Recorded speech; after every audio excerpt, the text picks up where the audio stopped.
They do have a timeout. Decide not to use it. Curry, way downtown. Bang! Bang! Oh, what a shot from Curry!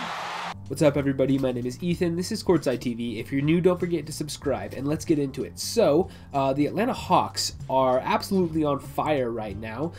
They have now moved their record to 4-1 after beating the Brooklyn Nets, and not only beating them, but it was basically a blowout. I mean, not quite, like it wasn't like they won by 30, but they were up by double digits for most of the game. Ended up winning 114-96, so nearly a 20-point victory for the Hawks today. And that was after they, went toe-to-toe with Brooklyn in their last matchup against them on the road. They ended up losing by 4 points, but it was a really close game. Could have gone either way down the stretch. And so, they're really, really close to being 5-0, undefeated right now, and they end up at 4-1 after wins over the Bulls, the Grizzlies, and the Pistons. And like, those are not super impressive wins, but you have to play who's on the schedule, and those guys are they're winning by like 20 each time. They beat the Bulls by 20, beat the Grizzlies by 10, Pistons by 8, and none of those games were particularly close. Throughout. They were mostly convincing wins for Atlanta here. So this is a team that's rolling right now, and they have a vibe similar to last year's Thunder in a way, where it just feels like they got guys all up and down the roster who can play. Everybody's contributing. They're hitting their open shots. Guys are, finding the ball, and you've got, plenty of shooters on this team like Gallinari and Bogdanovic, and even their younger guys like DeAndre Hunter and Cam Reddish are showing flashes as shooters and, athletic wings who can, play some good defense and stop on the wings there. And then obviously, Trae Young has been the MVP for this team so far. He's doing everything, averaging like 30 points or something crazy on ridiculously efficient shooting. Especially his first like 2 or 3 games of the year were like if you look at those advanced statistics, it's like, man, Trae Young is just killing everybody right now. And it's like he's dropping like 37 points on, what was it, 12 shots in his first game, which is ridiculous. That's just, crazy levels of efficiency out of him. And if that's what this team is going to be, then they might be a lot better than a lot of people expected them to, because the Hawks were kind of looked at as one of the, lower seeded playoff teams in the Eastern Conference, like that 7th or 8th seed, maybe 9th or 10th in that play-in game. And then there's usually like those 6 teams in the Eastern Conference that everybody talks about as being, locks for the playoffs, and those are going to be the top teams, and then the Hawks might be in that next group there. But they can potentially play themselves into that higher level if they continue to play this way, because like I said, Trae Young is playing at that MVP level. They've got a ton of guys on this roster who can shoot, who can score. They have wing stoppers now. Like, their defense didn't look awesome in that first loss to the Nets, but in every other game this year, they've held the Bulls to 104, the Grizzlies to 112, the Nets tonight to 96 points. The Pistons scored 120 on them, so it's kind of been up and down with the defense, but it's not like they've been giving up 130 points every single night. It's been mostly pretty solid, and like I said, those opponents are not like the most amazing opponents in the entire world, but they're getting wins here, and this is all impressive.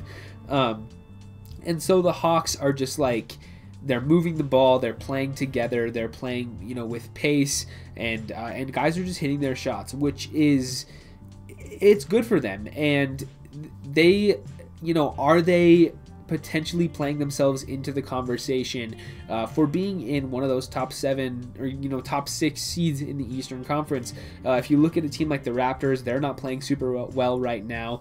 Maybe potentially you could talk yourself into the Hawks being higher than them.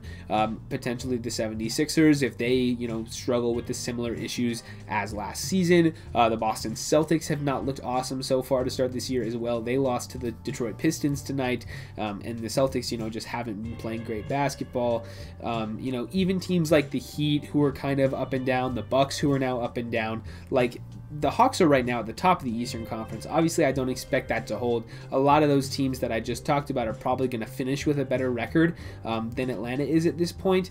But it's just kind of interesting to look at, because if this team plays with force like this throughout the entire regular season, they're playing like they want it and like really trying to make a run at this playoff thing, then potentially they could see themselves as a higher seed than many people think, just because maybe some of the teams above them have injuries or start to fall off, or maybe just aren't really trying for the duration of the regular season because they're more built for the playoffs anyway, it's not crazy to think that the Hawks might end up with a top 4, top 5 seed in the Eastern Conference. I don't think that's too outside of the realm of possibility for them at this point, especially if they continue to play like this. So this is a deep roster. They've added a ton of guys who can play, and it's just been fun to watch them because they've really come out and defied a lot of expectations. And if this roster, you know, like, it's not just for this year, because they look like they have a lot of potential for the next 4 or 5 seasons, especially like I mentioned, their 2 young wings in DeAndre Hunter and Cam Reddish, both of whom were drafted last year. Those guys have been playing awesome, and if they can find their roles here as, you know, slashers, guys who can cut and you know, maybe create a little bit off the dribble, play good defense on the wings, and hit their open you know, open shots like corner threes and from the wing and all that, then really the Hawks with those two and Trae Young, and then you have like Bogdanovich under contract for the next couple of years, and Onyeka Okongwu, who I don't believe he's played yet, unless I'm crazy. I don't think he's played in a game yet this year, so, you know, maybe they haven't even hit their ceiling. But the Hawks even have, you know, a pretty nice young core to go along with some of these veterans like Rajon Rondo, Danilo Gallinari, Clint Capella.